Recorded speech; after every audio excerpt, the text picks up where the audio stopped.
O yan, mga kabunyog. So, ang problema dito, dati na ngang Taranta, actually, ang kampo ng DDS, dati ng Taranta yan. O lalo na ngayong magkakagulo nito, itong kampo ng mga pro-Duterte. Ah, ano na yan?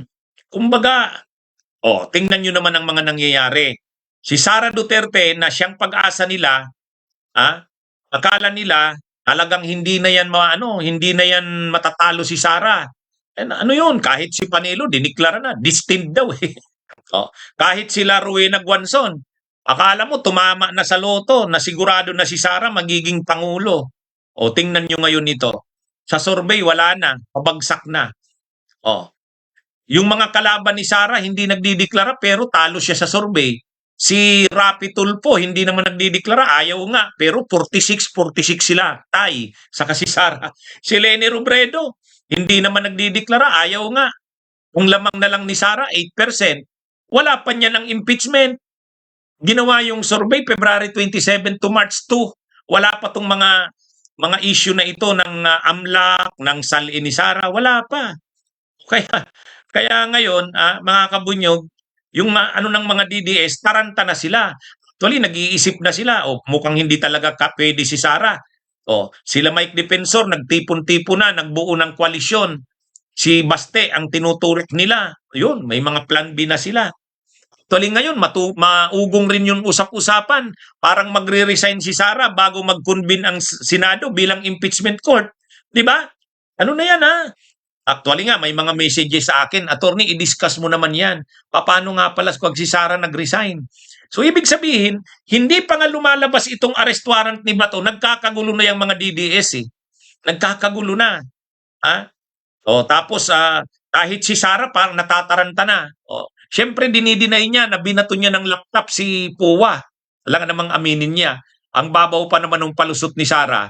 Paano niya naman daw babatuhin ng laptop? Wala naman siyang computer. Hindi naman daw siya marunong sa computer. Ang babaw naman. Parang hindi abogada. Anyway, mga kabunyog, kung titingnan natin, wala pa nga, ito ngang mga araw na to, sunod-sunod yung sunod-sunod yung problema ng mga DDS. Makikita nyo, inaresto si Sonsa, o buti dahil cyber libel lang nakapagpiyansa. Sumunod si Eric Celes. Sumunod si Franco Mabanta. Na-entrap. Tapos impeachment na ni Sara sa Monday. Lahat ng dati ang mga DDS ang sinasabi nila, hala, nag-atrasa na ang mga kongresista. Ayaw nang sumuporta sa impeachment ni Sara. Di ba ganun sila? Ginagawa sana nila yung ganyang fake news. Nagkakalat sila, sabi nila, ayan, balitang-balita na ngayon, ang dami ng kongresista, nagbago na ng isip. Ay wala eh. Ang huling balita, 230 to 240 na ang kongresistang desisyonado ng wala na. Kapag ganyan na ang bilang, mga kabunyog, mga kababayan, 230, 240, wala na. At ang mga senador naman, nagmamaniobra daw sana, nag-iisip sila Marcoleta, sila Padilla, yung minorya, saka sila Cayetano, mga maugo ngayon, nag-iisip sana, magkukudeta daw. Problema, paano ka ngayon magkukudeta? Paano mo papalitan si Soto, wala si Bato? Magpapakita si Bato para lang sa kudeta, di maaaresto siya. Nakaabang na yung 10,000 na kataong task force ni John Vic Rimulya. Kaya mga kabunyog, mga kababayan, ano na to? Taranta na ang kampo ng mga Duterte. At ano to hindi pa to eleksyon. Hindi pa to eleksyon. Ano pa lang to? Kaya, ewan ko kung saan nang gagaling yung parang kumpiyansa ng mga DDS na parang nakakasigurado na sila na si Sara na ang magiging sunod na presidente. Sa dami ng problemang ito. Yung abogado ni Duterte, umatras na. Ano na naman sila niyan? Magsisimula na ang trial ni Digong. Tapos si Bato de la Rosa, lalong magtatago yan. Pero hindi na yan tatantanan. Hindi tatantanan yan si Bato. Hindi pwedeng hindi yan arestuhin si Bato. Alam niyo mga kabunyog kung bakit hindi pwedeng hindi arestuhin? Ay kasi, ang dami nating hinihinging pabor sa ICC, sa Interpol. Di ba? Gusto nating ilagay sa Interpol Red Notice si Sir Harry Roque. Gusto nating ilagay sa Interpol Red Notice si Saldico.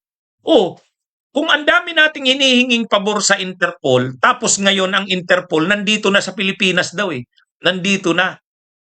Kasi gusto nang arestuhin si Bato de la Rosa. Siyempre, hindi naman pwedeng Interpol ang mag-aresto.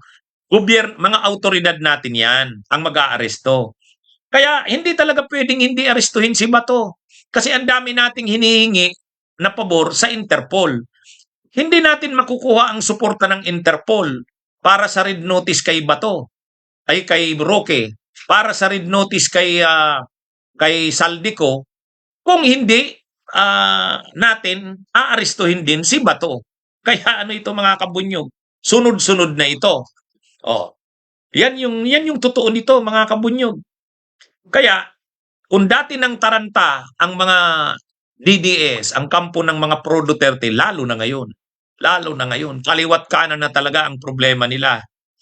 Ha? Pati yung mga senador nilang kakampi.